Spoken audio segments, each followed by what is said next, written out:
Cold Beans Challenge number 3. Yeah, I've not had a good couple of days through like my care home, my parents, my family, the ambulance service, the police have all been speaking Chinese whispers to each other, trying to say that they're concerned for me, but they aren't. It's just sort of like a routine they sort of follow, and don't care to admit that wherever I live, less they can live more. So I don't really see them as anything but in disguise, really, as all these important things to me, because really they're just taking advantage. Because since I've been back on Earth, a lot of privileges have opened up by my presence here, which I can't claim myself or control before you lot, have sex and take drugs all the time, really, as what you want to do with your lives at the moment. To the cheekiness of when you project all these people at me for my health, you can sort of talk about it like I'm someone in the wrong, for having to live the way I live, which is with no one really, and occasionally taking drugs. When there's any left, even, or when you guys even think about me to get to take some as well, and it's all just backwards rolls at the moment.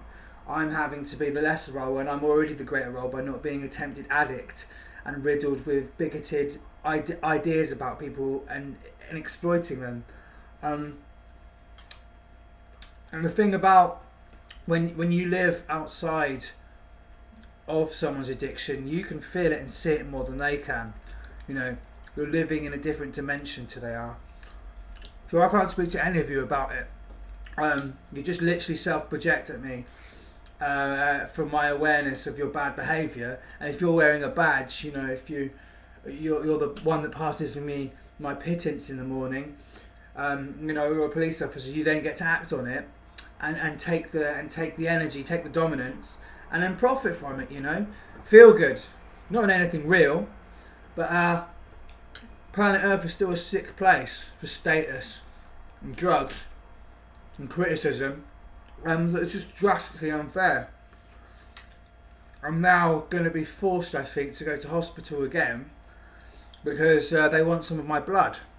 So what will happen is they will be their mild-mannered sort of mute selves to just repeat things at me until I affirmate them myself and they show some humanity back. But it will go to the limit again of like they'll come to try and test my blood and I'll be able to say no and I'll be discharged again. But this is the third time in 3 days. The first time they took me, I managed to walk out of there because after I said I'm not giving blood, they lost interest in my presence at the hospital. Then they came again at 3 o'clock in the morning and the police put a battering ram through my door because I wanted to try and keep them out of there to see if that worked. And then I didn't get home till 5 o'clock in the morning on the bus. So now they're here again to try for a third round because they're in denial about what they even mean. I don't even know how conscious they are really of it. But they're again after a sample of my blood because they can breathe some freedoms from it in the greater realm of reality, which does exist if you don't know, which is quite a luxury place to live. And they've always got big mouths about like other people's habits and lifestyles to be inferior to theirs because they've got a bit of a unresolved complex as to what is privilege in time to have lived so far and what's not. They talk about all their, sort of like knowing what's coming up, but knowing what's coming up doesn't mean they can deal with it. As addicts speak in excuse, don't they? Because they've substituted too many greater values for a feeling they can get from a substance or an expression that puts someone down. And it's going to be a long battle for me now because I've never really been an addict compared to the rest of you, but I admit that crutch is something I have to rely on because nobody talks to me as a human. Nobody can talk to me as a human. I do get that it's not your fault, but it's still a sickness that we're dealing with. I've now got to become sober as an adult, and still deal with people that are slowly, smoking their crack pipe in places like this as carers and stuff like that, taking heroin. The police officers could come off the streets as a sort of like an urban person in tracksuits and just hop into a police suit if if they can use those physics. So they're being quite cheeky with all these things. And it's got to stop.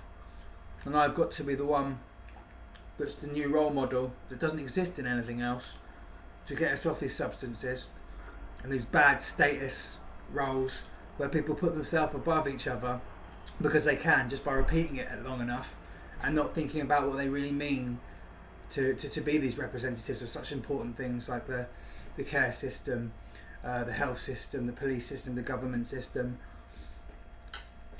They all are long-standing addicts because they've been working on it for so long. It's a unique health that there's no other layer to jurisdict them than me in gradual progression. But I'd say that they're gradually getting you lot, the other generations, on it as well. Is also a side effect. Because they have to have you doing some of it so they can. But if you don't do it the way they do it, then you get arrested and stuff, and they don't even care. Because they think they're better still than you are by being them.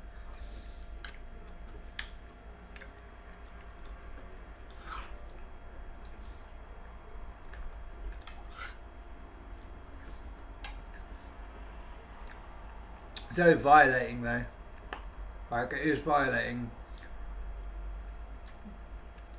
Like, when I talk to police, if it wasn't for my better attitude, I'm always, a few tones away, a few expressions away from them, arresting me for something, just because they can get away with me, because I get processed sort of in a system that's not observed, because they're all a bit biased to their own freedoms and stuff by now.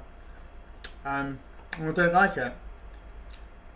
What I was trying to explain to them is they all say things to each other and create a bit of a proverbial fire, and they all just start acting together as a bit of a mass, and really in their eyes there's no care or understanding of what they're doing. They're just trying to put me places that are convenient for them to get the greatest luxuries in life as they come by in the portion they can. But reversing denial is a hard process, because to deny something is an ongoing process, isn't it? So to accept something has to be the same measure and time and conviction of what the denial one is. And the denial one now is 6,037 years old, plus time past November the 3rd. And I listened to Martin Healer, and I don't really hear a man that's ready yet to accept some of his weaknesses, but he's happy to sort of like naysay at mine. But I find it really distracting actually. He constantly will speak over me when I'm sleeping, when I'm doing anything, anything that might give me a bit of a sensation in my body. He'll take the end of into his instead. So I'm not happy with that. There's a difference between a gun-toting soldier than a heartfelt sort of reactor like me, who'd more likely be like arranging things on the planet for everyone to live on than destroying them for a new one, where the most popular communal trend is or whatever. Not that it's that simple, but that's what they've been doing lately, is they've been making themselves too important to everybody else to really identify or care for them properly. And they're going to need my help to banish their addictions before they can think about more than just themselves.